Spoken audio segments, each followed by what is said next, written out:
Hello, Abnormal Investigations. Hope everybody's doing well. I've got another encounter for you. I think you're going to really enjoy this one also.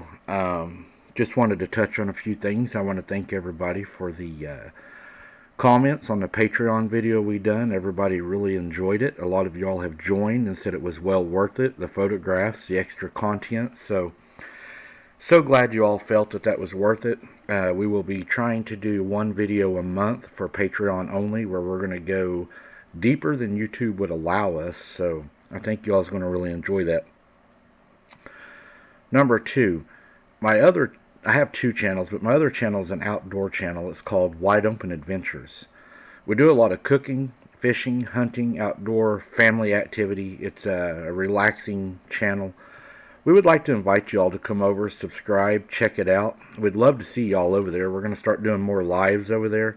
I'm going to put the link to it in the description of this video, and I'd love to see some of my abnormal family come over there and become part of my outdoor family.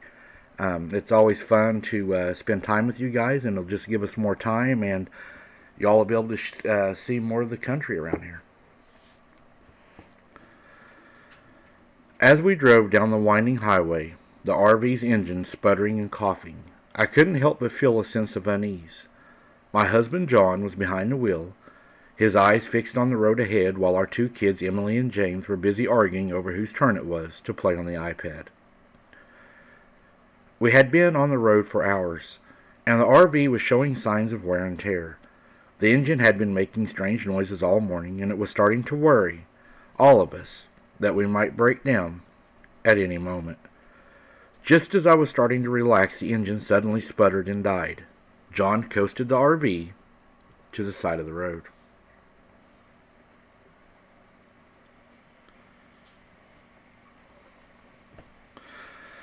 And as we sat stunned in silence for a moment, "Well, that's just great," John muttered, getting out of the driver's seat to take a look at the engine.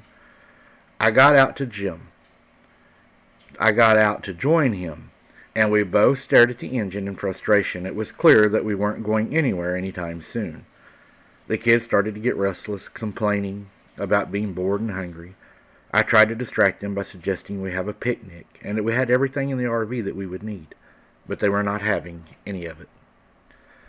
As the afternoon wore on, the sun started to set, casting long shadows across the deserted highway.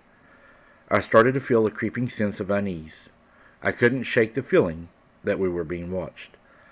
Suddenly, Emily let out a scream.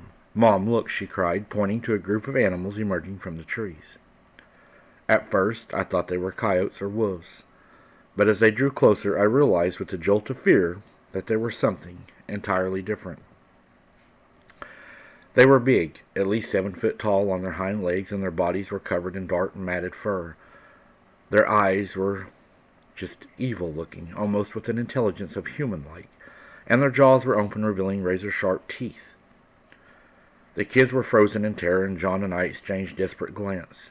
We knew we had to get our children to safety. We quickly herded the kids back into the RV, locking the doors behind us. But as we caught our breath, we realized that the creatures were not going to give up easily. They seemed to be fixated on the children. They started to circle the RV, their eyes fixed on us with an unnerving intensity. John tried to start the engine, but it was dead, and we were trapped.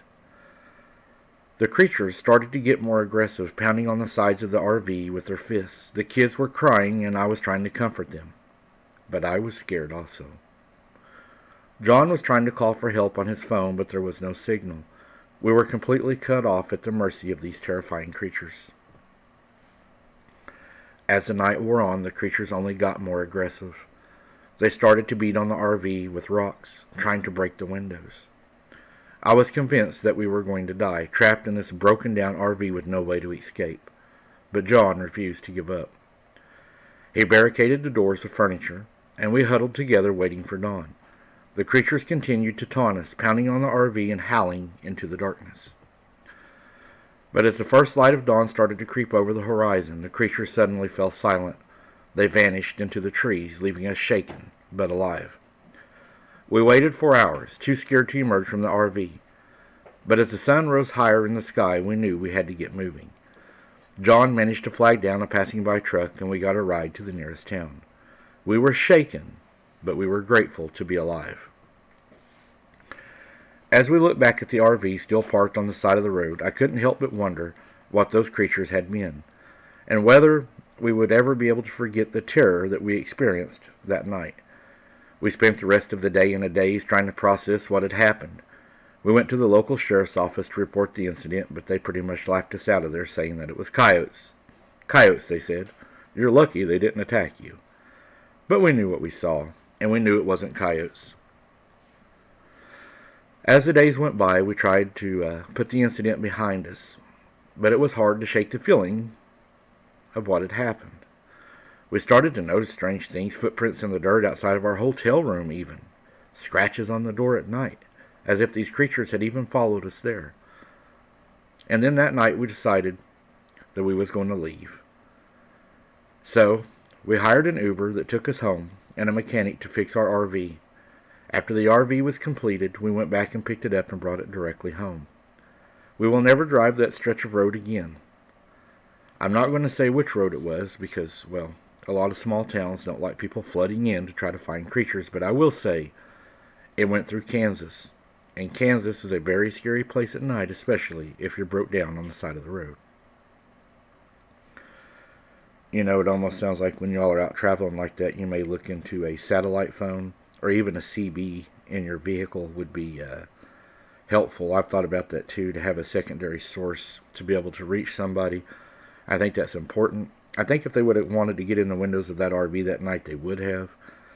Maybe they were hoping to get you all to come out of the RV.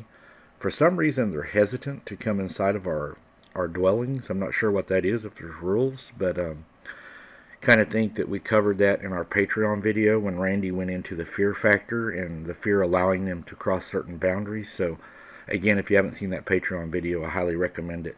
Thank you all for listening. I appreciate each and every one of you. If you don't mind, hit the like button on your way out.